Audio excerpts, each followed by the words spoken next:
आत्मा हम सभी सत्सेवक भाई बहनों को इसी प्रकार से अपनी प्यार भरी दृष्टि, अपना आशीर्वाद बनाए रखें। इस कलयुग की बिजली पीढ़ी में केवल हमारी भगवान से यही विनती है कि गुरुदेव केवल भक्ति दान देना परमात्मा, हमारे विश्वास को दृढ़ रखना परमात्मा, हम किसी के भटकाने से ना भटके, किसी के तोड़ने से ना टूटे परमात्मा, क्योंकि आगामी समय महाविनाश का है। लोग हमें विचलित करने का प्रयास करेंगे, प्राकृतिक परिस्थितियां हमारे को भक्ति मार्ग से डगमग करने का प्रयास करेंगी। हे परमेश्वर, आप हमारे रक्षा कवच बन के परमात्मा हमारे इर्द गिर्द रहना, शब्द रूप में हमारे साथ में रहना। गुरुदेव, आपकी सिवा धरती पे हमारा कोई ठिकाना नहीं, हमारा कोई यारी नहीं, कोई रिश्तेदारी नहीं। भगवान, हम राजनेताओं के रिश्तेदार नहीं है परमात्मा, हम तो अपने रिश्तेदारों के भी रिश्तेदार नहीं रहे जब से आपका ज्ञान मिला, आपका ध्यान मिला है परमात्मा। आप ही हमारे असली भाई बंधु, तमेव माता च पिता तमेव, तमेव बंधु च सखा तमेव, तमेव विद्या च द्रविणम तमेव, तमेव सर्व मम देव देव। साधु माई बाप हैं, साधु भाई बंद, साधु मिलावे राम से काट यम के फंद। हे परमेश्वर, हम तुष बुद्धि जीवों को अपने चरण कमल में रखना परमात्मा, हम सत्सेवक बच्चों पे विशेष मेहर और दया दृष्टि बनाए रखना परमात्मा।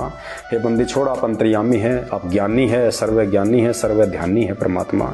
आपसे कुछ भी छुपा नहीं हुआ परमेश्वर, हमारे मन में उठने वाली सोच को भी आप पहले ही जान लेते हैं परमेश्वर। हम सत्सेवक भाई बहन आपके ज्ञान आधार से, आपके आशीर्वाद से हमें जो भाव, जो श्रद्धा, जो भक्ति, जो दृढ़ता, जो विश्वास उत्पन्न हुआ है, उस आधार से परमात्मा आप देख सकते हैं हमारे अंतर्मन की भावनाओं को परमात्मा, हमारी सोच को, कि हम आपके प्रति कितने समर्पित हैं परमेश्वर। आपके अलावा हमारे शरीर का रोम रोम परमात्मा, हमारे शरीर का रोम रोम परमेश्वर आपका ऋणी है परमेश्वर। हमारे परमेश्वर, हम लाख जन्मों में भी किसी और के प्रति आसक्त नहीं हो सकते परमात्मा। हम किसी और देवी देवता, किसी जगत वाले राजनेता, किसी के प्रति आसक्त नहीं हो सकते परमेश्वर।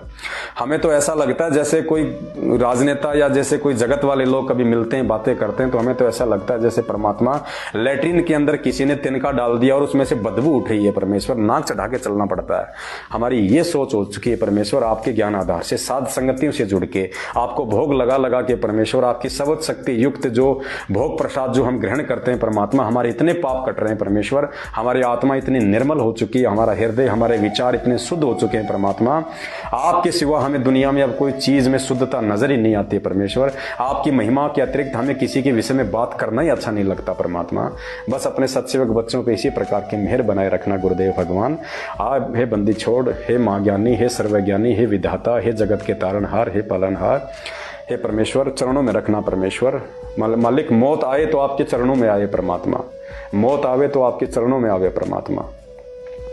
अगर हम नीचों का ऐसा कोई कुसंस्कार हो परमेश्वर, वैसे तो आप टाल देते हो परमात्मा, फिर भी यदि परमात्मा ऐसा कोई कुसंस्कार यदि हम नीचों का हो कि आपके चरणों से दूर होना हो, सुई के नोक जितना भी, तो परमेश्वर उसी क्षण हमारा ये मानव तन छुड़वा देना परमात्मा, और तुरंत हमें अपने चरणों में लेना, हमसे भक्ति करवाना परमात्मा। लेकिन आपके अतिरिक्त परमेश्वर हमारा और कोई ठोर ठिकाना नहीं है परमेश्वर। हमें खुद ही अच्छा नहीं लगता कहीं और किसी के विषय में बात करना। कहते हैं कथा करो करतार की, सुनो कथा करतार, आन कथा सुनिए नहीं कहें कबीर विचार। हे परमेश्वर, हमें आप ही प्रिय हो, आप ही अच्छे लगते हो, आप ही के शब्द, आप ही की वाणियां, आप ही की महिमा, आप ही की चर्चा, आप ही को भोग लगाना, आप ही के विषय में बात करना, आप ही की शरण में रहना। बस परमेश्वर, हमारे जीवन का केवल एकमात्र यही मकसद बच गया है। अब आगे जितने भी श्वास आपकी तरफ से शेष हैं परमेश्वर, प्रत्येक श्वास में आपकी याद बनी रहे, आपका स्मरण होता रहे परमेश्वर, और आपके चरणों में परमेश्वर उस मृग की तरह परमेश्वर आपके चरणों में आसक्ति लगाते हुए हमारे प्राण छूट जाए परमेश्वर। और हमें तो इतनी खुशी है कि परमात्मा कब वो महाविनाश का समय आएगा, कब वो जो है महामारियों का वो दुर्दांत समय आएगा परमेश्वर, जिसके बाद आप बाहर आने वाले हो, हमें साक्षात अपने शारीरिक रूप में आप जी जो है दर्शन देने वाले हो। हम तो परमेश्वर उस विनाशकारी समय का इंतजार कर रहे हैं परमेश्वर, क्योंकि उस विनाशकारी समय के आए पहले आप नहीं आने वाले। तो परमेश्वर चाहे कल ही वो विनाशकारी समय आ जाए परमात्मा, बस हमें तो आपके दर्शनों की अभिलाषा है। और परमेश्वर कहते हैं आपका जो भगत होगा, जो मर्यादा में होगा, मौत से नहीं डरता परमात्मा। मौत को तो वो अपने सिरहाने लगा के सोता है, मौत को तो अपनी सहेली मानता है वो। जिस मरने से जग डरे मेरे मन आनंद, कद मरूं कद पाऊं ये पूर्ण परमानंद। कब मुझे मेरे परमेश्वर अपने सतलोक लेके जाएंगे, और कब लेके जाएंगे? जब हमारा शरीर छूटेगा, जब मौत आएगी।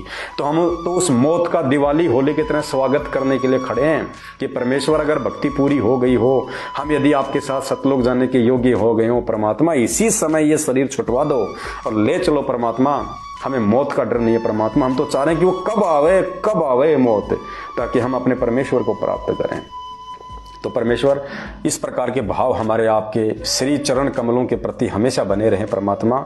बस हम आपसे यही मांगते हैं परमात्मा। इसके अलावा दुनिया का कोई भी सुख सुविधा, कोई भी भौतिक सुविधा, कार कोठी मकान, हीरे जवाहरात कुछ नहीं चाहिए परमात्मा, कुछ नहीं चाहिए मालिक। चाहे जो है वो भी ले लो परमात्मा, लेकिन अपने चरणों से दूर मत करना परमेश्वर। हमारे लिए दुनिया की सबसे बड़ी भौतिक सुविधा, सबसे बड़ी दौलत, हीरे मोती जवाहरात केवल आपकी भक्ति है, आपका प्यार, आपका आशीर्वाद है परमेश्वर।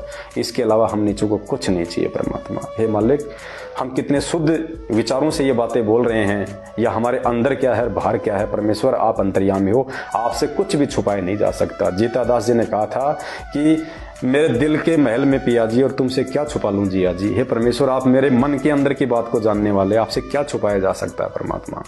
हे बंदे छोड़, दास के शब्दों में कोई त्रुटि हो तो मालिक तुच्छ अज्ञानी दुर्बुद्धि जीव जान के क्षमा करना परमात्मा। और हम सभी सत्सेवक बच्चों को परमेश्वर अपने चरणों में रखना मालिक। बंदी छोड़ सतगुरु रामपाल जी भगवान की जय हो। बंदी छोड़ सतगुरु रामपाल जी भगवान की जय हो।